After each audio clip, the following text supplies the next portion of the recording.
Sa wakas, finish na. Nagpanik lahat. BP Sara, big pasabog.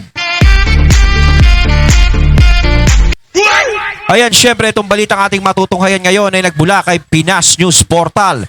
At ito po ang inyong lingkod na si BT na magbibigay ng reaksyon at komento dito sa video na ating matutunghayan ngayon. At huwag na natin pagtagalin at sabay-sabay na nating panoorin ang laman ng video na hatid sa atin ni Pinas News Portal at bibigyan natin ng reaksyon ang balitang ito. Pasok! Ito po ang ating magiging topic for today. Ayun, syempre bago natin simulan ng video ito, nais ko nga pala magbigay ng credits dito sa boses at video na matutunghayan natin ngayon at bibigyan ng reaksyon. Walang iba kundi si Coach Oli. Syempre huwag niyo kalimutang suportahan ang channel ni Coach Oli. Mga katunay, pakibisita po yan. At huwag niyo kalimutang mag-subscribe at mag-follow para maging updated po kayo sa mga vlogs at reaction na nilalabas ni Coach Oli. Yan, syempre hinahatid niya sa atin, no? At syempre suportahan niyo rin. Walang iba kundi ang Banateros. Isa din dyan si Coach Oli. Ipagpatuloy natin. Pinagsabihan ang mga congressman. Ito ang balita natin. Iuuwi na si PRRD. Hindi umano. Okay, syempre sisimulan po natin dito kay BP Sara. Nako, buong Pilipinas nagdiriwang. Habang ang mga dilawang tae nag-iiyakan. ninenervyos, nag-iiyakan na naman ng mga animal. Ay, sa mga dilawan dito, masasaktan po kayo, promise. Kaya kung kayo nanonood dito kay Coach Oli, kayong mga dilawan, kayong mga pinklawan, lumayas kayo dito. Kayong mga kain suka, tatamaan talaga kayo dito. Kasi talagang nataranta sila dito kay BP Sara. So pag-usapan natin. Ito. Ako si Sara Duterte. Tatakbo bilang Pangulo ng Pilipinas. Yo! Yun. Ako si Coach Oli. Tatakbo ng marathon bukas. Uy, abangan ninyo. Pagtakbo ni Coach Oli, abangan po ninyo yan. Pero, this is legit. Okay? Nagdeklara na po si BP Sara bilang tatakbo sa 2028 as President. Yun. Ito po. Baka hulugan po ito. Okay, alam ko naman napanood nyo itong kanyang speech. Bigyan natin ng komentaryo. Bakit ito napaka-importante? Alam nyo, marami tayong kakilalang DDS. Talagang gustong-gusto si BP Sara. Actually, 2022 pa lang gusto na siyang tumakbo bilang presidente. Diba? Okay? Pero, naudlot ito dahil ipinasok ang Marcos. Punyemas na mga Marcos yan sa buhay. Alam mo, ako talagang inis na ako dito sa mga Marcos na ito. Wala silang naidulot na mabuti sa Pilipinas. Parang nilagay kayo ng kaaway sa Pilipinas para pahirapan ng mga Pilipino. Hindi, sa totoo lang, no, nasayang talaga yung pagkakataon na binigay ng mga tao sa Marcos. No? Ako, syempre, isa din ako sa nagustuhan yung pamamalakad ni Ferdinand Marcos Sr. Diba? Pero kung tutuusin talaga, no, wala Eto, hindi, ang layo sa ginawa ni Ferdinand Marcos Sr. Malayo, nalalayuan ako. Although, syempre, may mga pagkakamali din naman na nagawa si Apo Lakay sa pamamahala niya. Pero, syempre, kalimitan din naman doon sa mga nagawa niya is tama. Kaya nga binoto si PBBM kasi akala nila is mangyayari yun. Kasi nung panahon naman talaga ni Marcos ni Senior, napakamura ng kuryente. Kaya nga kahit kubo bahay mo, mura kuryente. Diba? Mura ang bilihin. Diba? Maganda yung pamamalakad niya. Tahimik. Disiplinado. Diba? At saka si Marcos Sr. may sarili talagang tira, may sariling desisyon. Hindi katulad ngayon. Ang layo talaga. Hindi mo maikukumpara Diba? Kaya nga nanalo si PBBM dahil din syempre sa tatay niya. Diba? Yun din ang nakita. Kaya nga sayang yung pagkakataon kasi nga nasira yung pangalan nila. Binigyan uli sila ng pangalawang pagkakataon, yun ang nasayang. 'Di ba? Kaya nga si Senator Amy, pilit niya pa rin na binugustong mabuo yung tiwala ng tao sa kanila. Mga Marcos. Anyway, naudlot, eto tuloy na. Pero marami sa DDS, umamin kayo. Including me. Gustong-gusto si Sara, pero minsan nagtatampo. Bakit? Kasi pag ganon-ganon. Di ba? Yeah. Tatakbo siya, tatakbo hindi. To the last minute, nung 2022, biglang nag-cancel. Ngayon, alam natin tatakbo pero hindi pa rin natin siguradong sigurado. So maraming mga DDS talagang inaantay ito, although we know tatakbo ito. Pero syempre iba yung diniklara, baka mamaya hindi na naman tumakbo. Baka mamaya 2026-27 sabi ni BP Sara, hindi na siya tatakbo. Biglang bawi. Wag naman. Tuloy mo na yan, madam, tuloy mo na yan. Nandiyadyaan ka na eh. At saka syempre, wala naman na kaming nakikitang pwedeng tumakbong presidente na maayos-ayos bukod sa'yo. 'Di ba? Ikaw na lang yung pag-asa namin para maiba naman yung takbo. 'Di ba? Kaya kasi sinasabi ng iba, Sara Duterte, magiging presidente, corrupt yan. Eh, nako. Ganon? Yung tatay hindi corrupt, tapos yung anak corrupt, ganon? Bakit si BP Sara ba parang spoiled brat na hindi niya susundin yung tatay niya? Di wow. Parang ano sinasabi niyo, mas malala si BP Sara kay Tatay Digong? Kumbaga kung gaano katino ang tatay niya, gano'n siya kawalang yap, yun ba gusto niyo ipakita? Parang yun ba yung gusto niyo itatak sa mga tao? Alam niyo kung ano yung ginawa ni Tatay Digong, siguradong siyempre, si BP Sara, masihigitan niya yon sa pag-aasikaso sa bansa talaga. O, di ba? Chirechi. Oh, di ba? So ito, nagdeklara na. Yaan po. Si Tatay Digong, hindi nananapak na sheriff yan. Nananapak na sheriff yan. Bakit siya nanapak ng sheriff? Bakit niya sinapak yung sheriff? Kasi, may mga, parang inano yung mga sheriff, parang inagrabyado ng mga maliliit na tao. Pinagtanggol lang ni BP Sara. Di ba? Pinagtanggol niya eh. Ang gusto namin sa tatakbo, alin? Decisive. Panalo tong ginawa ni BP Sara na ito. Nagdesisyon agad. Tinuldukan na yung mga usapin. Bagamat alam natin, wala namang nasurpresa dito sa ginawa niya, pero nilinyahan na niya. Dito ang mga dikolor. Dito yung mga kain tae. Dito yung mga kain suka. Itong ginawa ni BP Sara, naglinya siya. Saan ka? Sa kurakot? Sa magnanakaw? Sa adik? O yung mga galit sa adik? Yung mga galit sa NPA?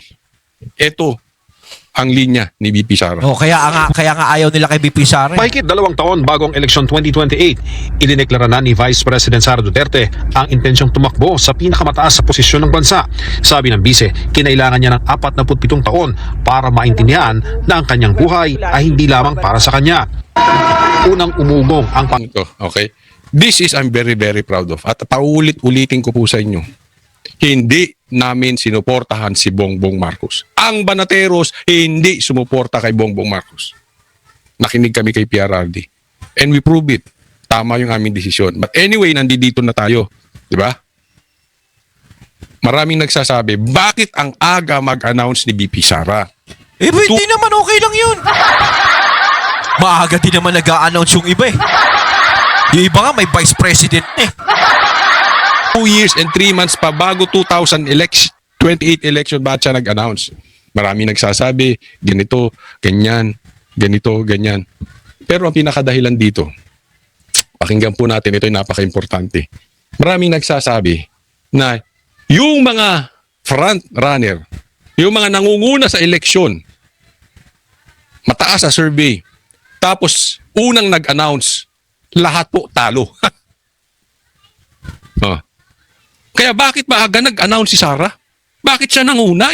Talunan yung mga yun, yung mga nag-announce di ba? Dati? Ang kaibahan po kasi kay BP Sara, nung nauna siya nag-announce, binabanatan na siya. Kasi yung iba daw, pag nag-announce ka na, babanatan ka ng maaga. Bago pa mag-eleksyon, durog ka na. Ang kaibahan ni BP Sara, binabanatan na siya. pagka Vice President pa lang niya ng 2022, 2023 binabanatan na siya. Oo. Wala nang bago 'yun kung ano-ano na nga kung ano na nga kinaso sa kanya. 'Di ba parang may bago pa ba? Kumbaga parang kung siya mag-a-announce siya ng maaga, sisiraan siya. Paano mo sisiraan yung taong siniraan niyo na? 'Di ba? Kumbaga parang sisiraan mo pa yung taong sira, parang gano'n. Wala nang sisirain sa kanya, sinisira na siya eh. Ituloy-tuloy na lang nila. At saka maganda nga yung sinabi ni BP Sara na tatakbo siya. Alam niyo kung bakit? Tanungin niyo ako. Para mataranta yung mga taong pipirma ng impeachment kay BP Sara. Maganda nga yan para mataranta sila. 'Di ba? Para matakot, masindak. Ay, alam naman nila malakas yan eh. Maaring manalo ng presidente yan eh. Eh ako ba, kung ako, mahal ko politika, kung mahal ko political career ko, halimbawa, congressman ako. Oh, eh si BP Sara, hindi mai-impeach. Kumbaga parang malakas ang pakiramdam mong hindi mai-impeach. Makakarating sa 2028, tatakbo. Sa tingin nyo ba, pipirma ako sa impeachment ni BP Sara? Natiling mataas. Oh, di ba? Hindi. Eh kapag pumirma ako dyan, sa impeachment ni BP Sara, yan na yung mitya, yan na yung simula para matalo ko sa pagiging congressman. Siyempre, ilalabas kung sino yung mga pumirma eh. Ilalabas yung mga pangalan nun, ilalabas yung mga pagmumukha nun. O, di ba? Eh, kung manalong presidente to, ay di kawawa ako. Ay, wag na. Utak. Eh, kung halimbawa, senador naman ako. Senador ako. No? Si BP Sara. Kaya may ano ng impeachment, trial. So, syempre, magbobotohan kung sino ang bobotong ma-impeach siya o hindi. Eh, kapag bumoto ako na gusto ko siyang ma-impeach, syempre, ilalagay doon na, eto, si ganto, bumoto na ma-impeach si BP Sara. Eh, hindi siya na-impeach. Lamang pa rin yung anti-impeachment kay BP Sara. Eh, di yari na naman ako. Sira na naman ang political career ko. Talo na naman ako sa pagiging senador. O, eh, syempre, kaya kung gusto kong tumakbo sa susunod, sa 2028, utak gagamitin ko. Bahala kayo dyan. Hindi ako boboto.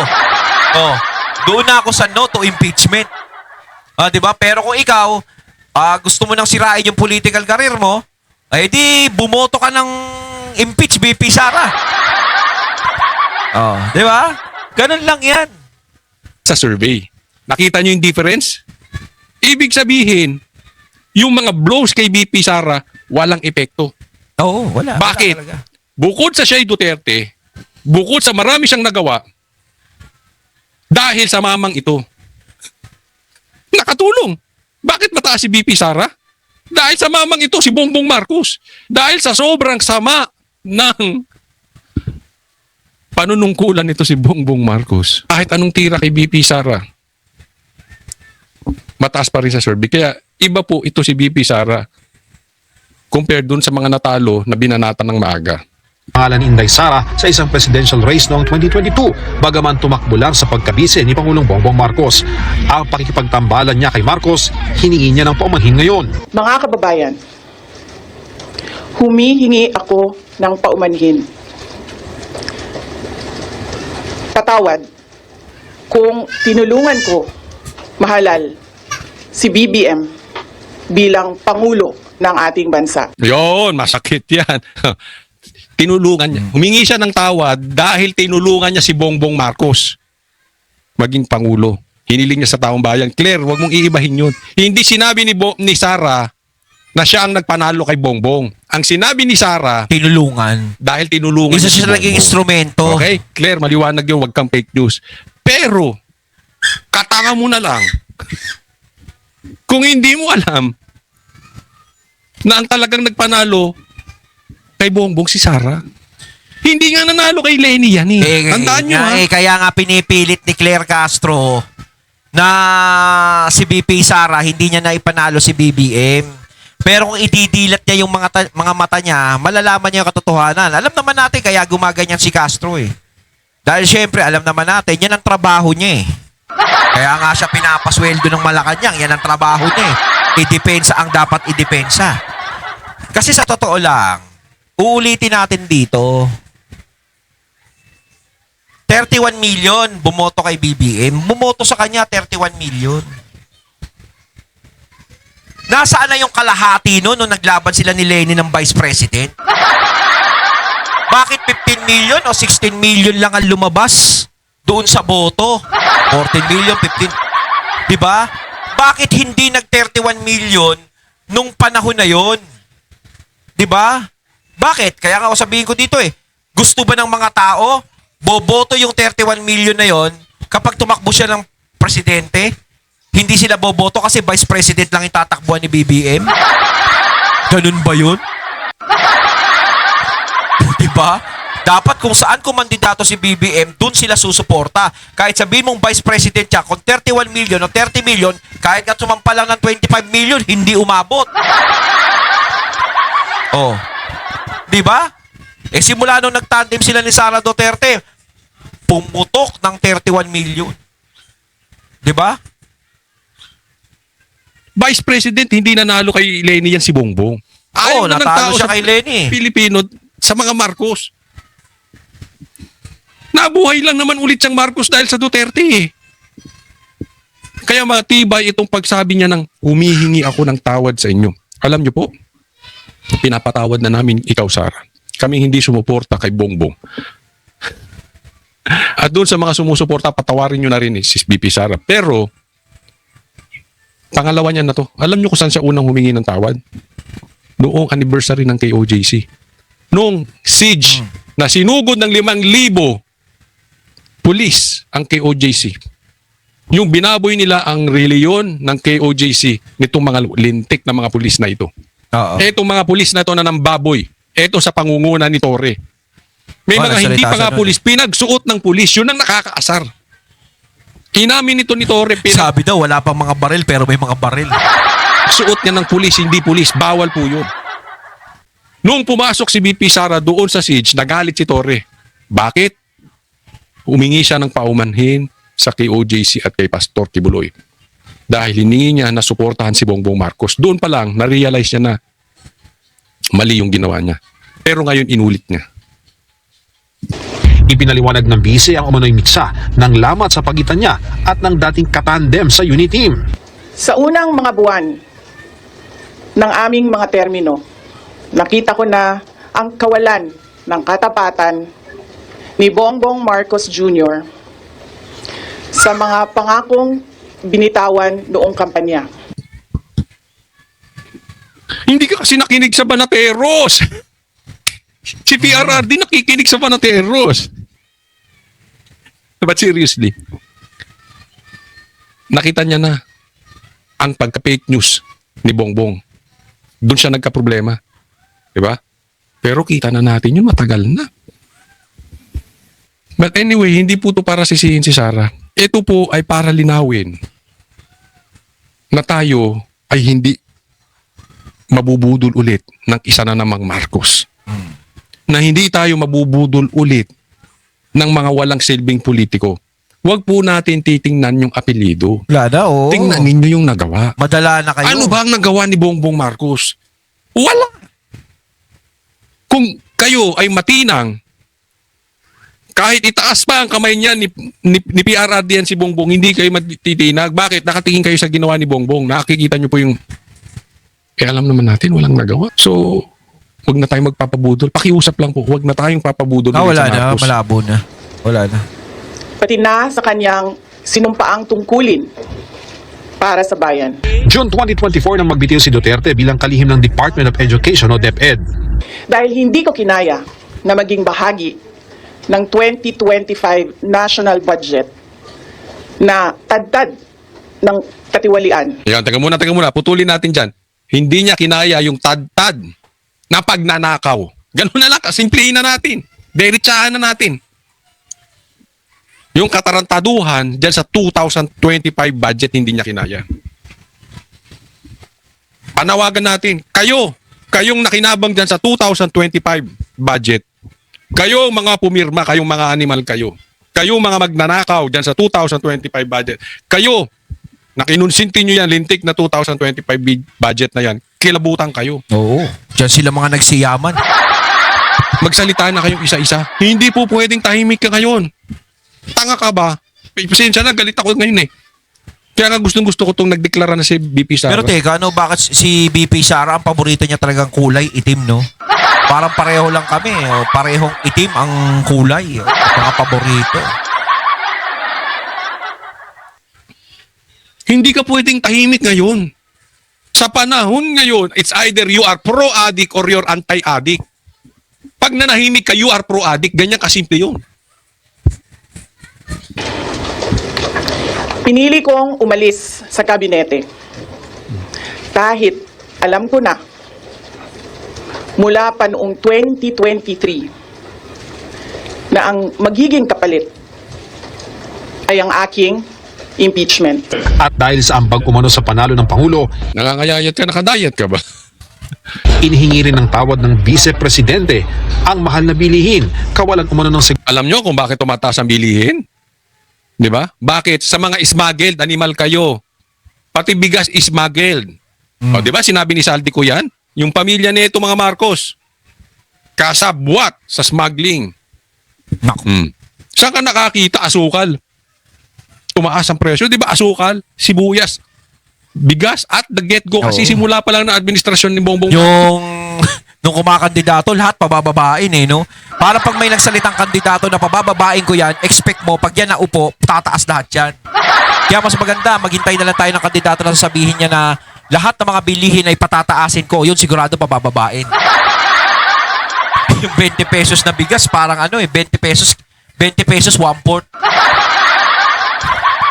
Bira. Pati sibuyas tumaas, anak ng teteng. seguridad sa pagkain. Kapos na kita, hindi umano epektibong healthcare, kawalan umano ng independent foreign policy at korupsyon. Patawad.